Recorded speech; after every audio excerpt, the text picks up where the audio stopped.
Hello everybody! Today we'll be going over problem 1 in the USACO Silver Division from the 2014 December contest, Piggyback. Bessie and Elsie need to navigate from their starting fields to the barn. Bessie spends B units of energy every time she moves fields, and Elsie spends E units of energy. However, if Bessie and Elsie are in the same field and they move together, they expend only P units of energy. This may be less consuming than if they were to move separately with a sum of B plus E units of energy. However, P is not guaranteed to be more effective than completely separate movement. The input is given as B, Bessie's energy consumption, E, Elsie's energy consumption, P, the piggybacking energy consumption, N, the number of fields, and M, the number of connections found between the fields. Note that Bessie starts in field 1 and Elsie starts in field 2, and the barn is at field N. The next M lines bidirectionally connect two different fields. Let's take a look at the sample case. B is 4, E is 4, and P is 5. We have 8 fields and 8 connections that are as follows: 1 and 4, 2 and 3, 3 and 4, 4 and 7, 2 and 5, 5 and 6, 6 and 8, and 7 and 8. Bessie starts in field 1, Elsie starts in field 2, and the barn is at field 8. Now let's see how the sample output was acquired. First, Bessie moves to field 4, spending 4 units of energy. After that, Elsie moves from field 2 to 3 and then 3 to 4, spending 4 units of energy twice. At field 4, they meet, and now they can piggyback. From field 4 to 7 and 7 to 8, they spend 5 units of energy twice. Adding these together, we find that the total energy spent was 22, aligning with the output. Let's first start by seeing what observations we can make. The fields form a graph as there are n nodes and m bidirectional edges. We can anchor our solution from the 3 points, 1, 2, and n. Bessie is at 1, Elsie is at 2, and the barn is at n. P is not guaranteed to be less than B plus E, so we need to make sure that we keep that in mind. Finally, we want the shortest path that minimizes the total energy spent. We have many ways to go from fields 1 and 2 to field n. However, to get the shortest path, we can use BFS. So how exactly do we use BFS here? Well, the cost of each path is made up of Bessie, Elsie, and possibly piggybacking. Every field has a distance from the 3 fixed fields mentioned before. We can select a field and suppose Bessie and Elsie meet there. By doing so, we get the option that they piggyback the rest of the way to the barn. We can BFS from the set fields of 1, 2, and n to compute the distance to every field from these 3. After that, we can use these distances to calculate the energy spent and then find the minimum option. Let's start by looking at the BFS that starts from field 1, which is Bessie. Field 1 will have a distance of 0 since she starts there. Field 4 is marked with a distance of 1. After that, fields 3 and 7 are marked with a distance of 2. Next, fields 2 and 8 are marked with distances of 3. And finally, fields 5 and 6 are marked with distances of 4. The edge between fields 5 and 6 will not change any values due to the fields already being processed. Now let's look at the BFS starting from field 2, which is Elsie. Field 2 will have a distance of 0 as it is the start. Next, fields 3 and 5 are marked with distances of 1. Fields 4 and 6 have distances of 2, and fields 1, 7, and 8 are marked with distances of 3. Finally, let's look at the BFS starting from field N, which is the barn. Field 8 has a distance of 0, fields 6 and 7 have distances of 1, fields 4 and 5 have distances of 2, and fields 1, 2, and 3 have distances of 3. After our BFS, we get a table with every distance to every field from our 3 starting points. We can multiply each column by its respective energy consumption factor. Bessie's distance is multiplied by B, which equals 4. Elsie's distance is multiplied by E, which equals 4. And the barn's distance is multiplied by P, which equals 5.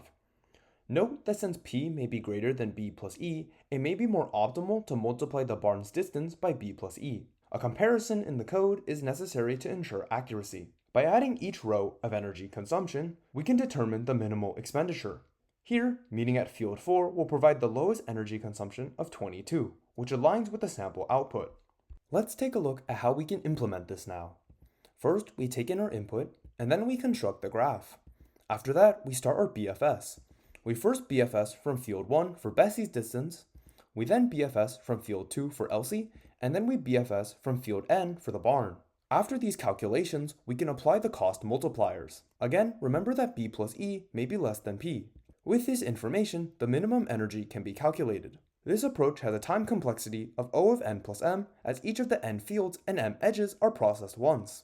This approach has a memory complexity of O of n plus m, as there is storage for the n fields and m vertices. That's all for the general overview. Now we'll get into language-specific solutions for C++, Java, and Python. Here is the C++ solution code for this problem. We define our adjacency list, and then we define our variables and read them in. After that, we resize our adjacency list, and then we read in m edges, and then we push them into our adjacency list. After that, we define three vectors, for Bessie's distance to each cell, Elsie's distance, and the barn's distance. After that, we need to BFS from each starting point. Bessie will start at 0, as we 0 indexed our barns, Elsie will start at 1, and the barn will start at n minus 1. Now let's take a look at the BFS implementation. Our BFS needs the start value and the distance. We initialize the start distance to 0, and then we push it into the queue. While our queue is not empty, we take the current value, and we check if any of its neighbors have not been visited. If not, we mark them as visited, and then we push the neighbor into the queue. After BFS, we need to look for the minimum path length. For Bessie and Elsie, we just multiply their distances to the cell by their respective multipliers. However, remember for the barn, it may be optimal to not use P and instead use B plus E, so we need to check for the minimum one. After that, we update result if the value is smaller, and then we print it. That's all for the C++ implementation. Next, we'll go over the Java solution. Now, let's take a look at the Java solution code for this problem.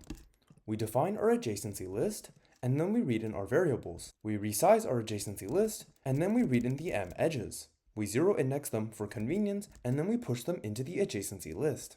After that, we initialize arrays to store the distances from each of the starting points to every field.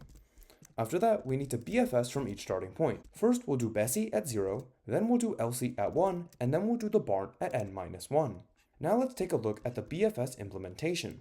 We mark every field as unvisited, and then we mark the starting field with a distance of 0. After that, we create our queue, and we push the start into it. While our queue is not empty, we take the current cell, and then we check if any of its neighbors have not been visited.